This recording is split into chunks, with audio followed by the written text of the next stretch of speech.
Welcome to my first book review on my YouTube channel. Even though I am doing a review on this book, you gotta know that I am not recommending any and everybody to read this book.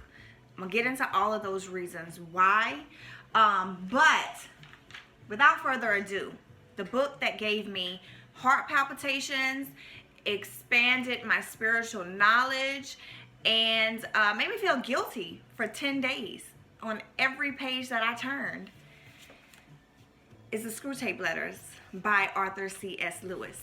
I know I am wearing my DJ Screw sweater made by local Houston artist, Mr. Screw Scratch, and I will put his contact information in the caption below. Understand, my Southern hip hoppers and fellow H-Towners, this is not a book about our beloved DJ Screw and our beloved Screwtapes. This is, yeah, I know, a mind fuck. But that is exactly what this book was, a complete mind fuck. A complete mind screw. All right. This book is rated number 4 of books that all Christians should read in their life. And it's also in the top 100 of books that every human should read in their lifetime at least one time. And I will tell you that I have added this book to my one-time list, one hitter quitters, that only consisted of movies. It now has a book on it, and it is this one. So let me just let me go through some things with you. So like I said, it's roughly about 160 pages. It's read in letters. So Screwtape, Uncle Screwtape, is what you would call a devil's minion, a devil's worker, an employee. And he is somewhat of a trainer, and he's training this young, inexperienced tempter, his nephew Wormwood, on how to convert a non-believer, a believer in limbo. So you have these letters that Screwtape writes to Wormwood in response to Wormwood's issues or problems as he's trying to convert his patient into becoming a non-believer. So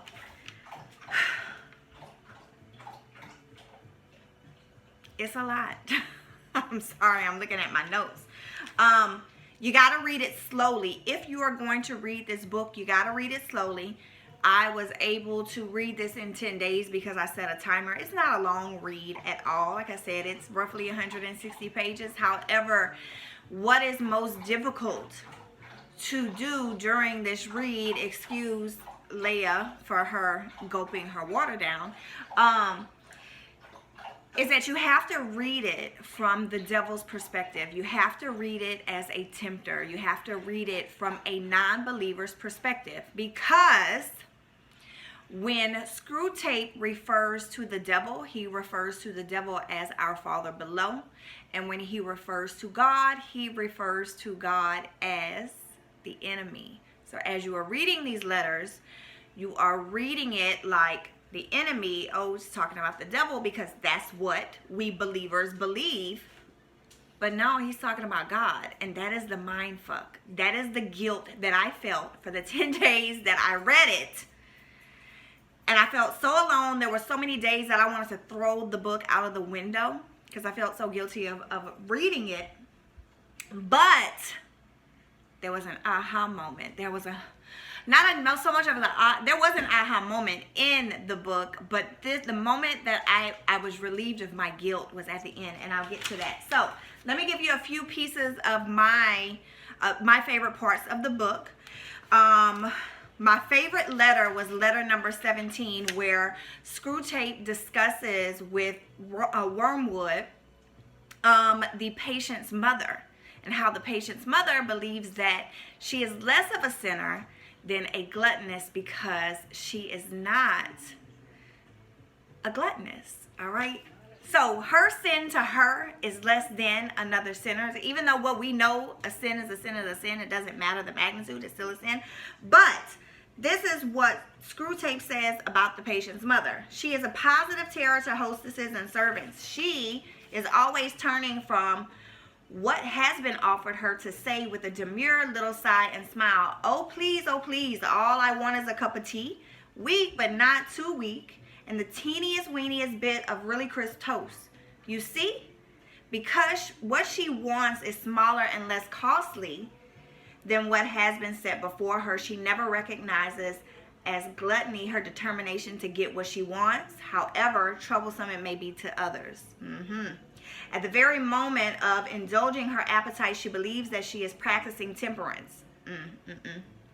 In a crowded restaurant, she gives a little scream at the plate which some overworked waitress has set before her and says, oh, that's far, far too much. Take it away and bring me about a quarter of it.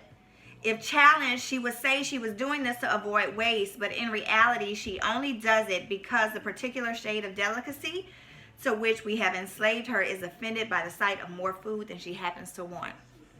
It's still a sin, girl. It's still a sin, mama. That was my favorite letter. Okay. So then the next that I have was the best quote in my opinion. And this is where Screwtape explores relationships and compromise and selfishness and unselfishness, because the patient now has fallen in love with a worldly Christian woman. And the part of one of the aha moments that I had was the fact that they know, evil knows, that's very calculated. It's just not as easy as it seems. And this book really talks about how hard it is for evil and temptation to take over someone who is in limbo, who is on the verge of not believing, but it's still very hard. When it comes to relationships and what we compromise and what we feel like because we compromise, it is unselfish of us. It says love is not enough, but charity is needed and not yet achieved, and so no external law can supply its place. So until we human beings and believers understand that love isn't enough to satisfy a relationship, charity is needed, and charity is neither selfish or unselfish. Yep, that's a good one. And the best aha moment that I had was in letter 29. And it talks about hatred and fear and courage, and how temptation takes our courage and turns it into fear and hatred. So it says, but hatred is best combined with fear. Cowardice alone of all the vices is purely painful, horrible to anticipate, horrible to feel, horrible to remember. Hatred has its pleasures. It is therefore often the compensation by which a frightened man reimburses himself for the miseries of fear. The more he fears, the more he will hate, and hatred is also a great anodyne to shame. To make a deep wound in his charity, you would also therefore first defeat his courage. Yep, so they take our courage first. Evil, negativity consumes our courage, which then turns it into fear and hatred. Those are the last parts of it. So, in the very close, where it says Screwtape proposes a toast, this is where my guilt was relieved. To know that the author felt the same. And this is where I was like, okay, I'm glad I'm not alone in this shit, because I really felt like I was alone in it. But it says, the author says, but though it was easy to twist one's mind into the diabolical attitude, it was not fun or not for long. The strain produced a sort of spiritual cramp.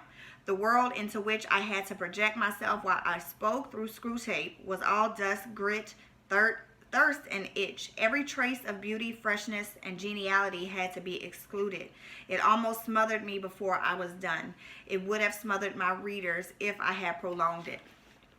Thank you, C.S. Lewis, for not prolonging these letters, because it would have definitely been a book that either it would eat you or you would toss it out and it wouldn't be one of the top books to read in your lifetime.